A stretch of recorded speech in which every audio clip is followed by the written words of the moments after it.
इमरान खान मर्द जेल काटेगा, बुशरा बीबी को रिहा होना चाहिए। कैप्टन सफदर का तहलका खेज इंटरव्यू। कैप्टन रिटायर्ड सफदर ने जावेद चौधरी को अपने खुसूसी इंटरव्यू में कई राज अफशा किए और इंतहाई तल्ख सवालों के जवाब दिए। कैप्टन सफदर का कहना था कि मुझे सेनेटर वज़ीर-ए-आज़म का एडवाइजर बनने समेत कई ऑफर्स हुई, लेकिन मैंने हमेशा इनकार किया। सिर्फ ओहदे ही दुनिया में इंसान की मेराज नहीं है।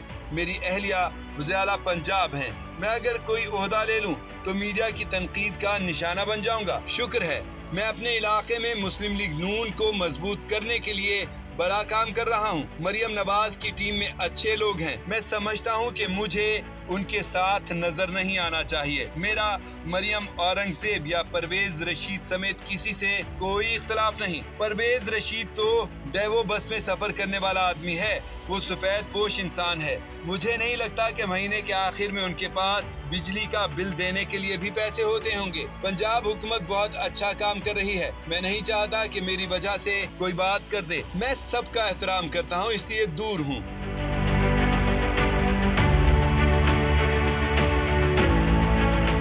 कैप्टन रिटायर्ड सफदर ने दावा किया कि 2024 के इलेक्शन में मियां नवाज शरीफ को जानबूझकर मानसेरा से हरवाया गया। Chief election commissioner Sikandar Sultan Raja को मैं रिटायरमेंट के बाद अदालत में लेकर जाऊंगा। उन्होंने इलेक्शन पर कोई ध्यान नहीं दिया। नवाज शरीफ के कमोबेश 1,30,000 वोट थे। 9,000 वोटों पर डबल मोहरें लगा दी गयी। इस हल्के के आज तक बॉक्स नहीं खुले। उनका कहना था कि नून लीग ने इलेक्शन चोरी किया होता तो हम 2/3 अक्सरियत लेते। फॉर्म 47 सिर्फ इल्जाम है, इसे साबित करें। नवाज शरीफ ने चलता हुआ पाकिस्तान दिया, डॉलर 105 रुपए पर था। गवादर की तामीर हो रही थी, मुल्क तरक्की कर रहा था। सिर्फ एक साजिश हुई और 2017 में नवाज शरीफ को जेल भेज दिया गया। 2018 का इलेक्शन सिर्फ इसलिए चोरी किया गया क्योंकि जनरल बाजवा एक्सटेंशन और फैज हमीद आर्मी चीफ बनना चाहते थे। नवाज शरीफ जनरल बाजवा को एक्सटेंशन देने के खिलाफ थे। परवेज रशीद और रुकन असेंबली मोहम्मद सज्जाद ने एक्सटेंशन पर वोट ही नहीं दिया था। अगर नवाज शरीफ एक्सटेंशन के हामी होते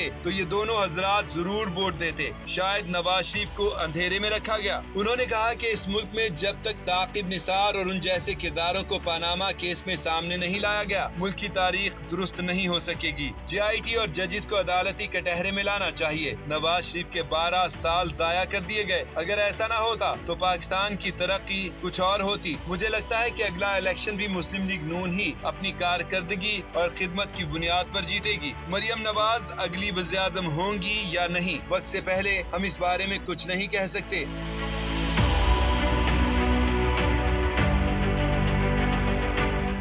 शरीफ खानदान से दूरी के सवाल का जवाब देते कैप्टन रिटायर्ड सफदर ने कहा कि ये अफवाहें PTI वालों ने फैलाई थी, जो सब झूठ हैं। नवाज शरीफ मेरे वालिद की जगह पर हैं। उनकी मुल्की हालात पर गहरी नजर है। वो बड़े जोर और धड़ल्ले से वापस आएंगे। वज़ीर-ए-आज़म के ओहदे की नवाज शरीफ के नजदीक कोई अहमियत नहीं। उनके साथ कोई हाथ नहीं हुआ। वो इतने कच्चे खिलाड़ी नहीं हैं। उनकी रहनुमाई और सरबराही में ही सब काम हो रहे हैं। जंगे मई में भी नवाज शरीफ का बड़ा अहम रोल था। बानी PTI से मुतालिक पूछे गए अहम सवाल का जवाब देते कैप्टन रिटायर्ड सफदर ने कहा कि मेरी बात शायद कुछ लोगों को बुरी लगे, लेकिन सबने अपनी अपनी कब्र में जाना है। मैं बुशरा बीबी की कैद के बिल्कुल हक में नहीं हूँ, क्योंकि मैं इस कर्ब से गुजर चुका हूँ। मर्द अपनी तकलीफ तो बर्दाश्त कर लेता है, लेकिन अपने घर की खवातीन की तकलीफ को बर्दाश्त करना बड़ा मुश्किल होता है। इस कर्ब से इमरान खान को निकालना चाहिए। वो मर्द है, खुद जेल काट लेगा। नवाज शरीफ ने काट ली, इमरान खान काट रहे हैं। जुल्फकार अली भुट्टो जेल काटते काटते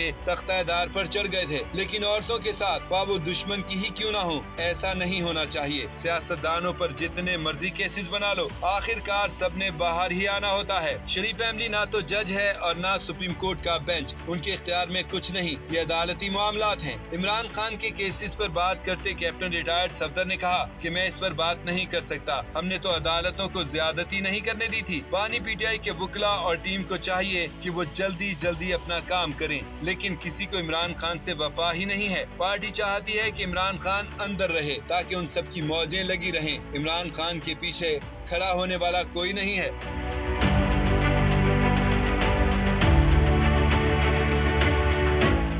कैप्टन रिटायर्ड सफदर ने बताया कि फील्ड मार्शल सैयद आसिम मुनीर और मैं एकेडमी में इकट्ठे थे। वो फौज में मेरे सीनियर थे। वो न सिर्फ स्वॉर्ड ऑफ ऑनर बल्कि हाफिज कुरान हैं। जनरल सैयद आसिम मुनीर खुद साख्ता फील्ड मार्शल नहीं, उन्होंने भारत को जंगे मई में शिकस्त फाश देकर ये एजाज हासिल किया। ये अल्लाह ताला की अता है।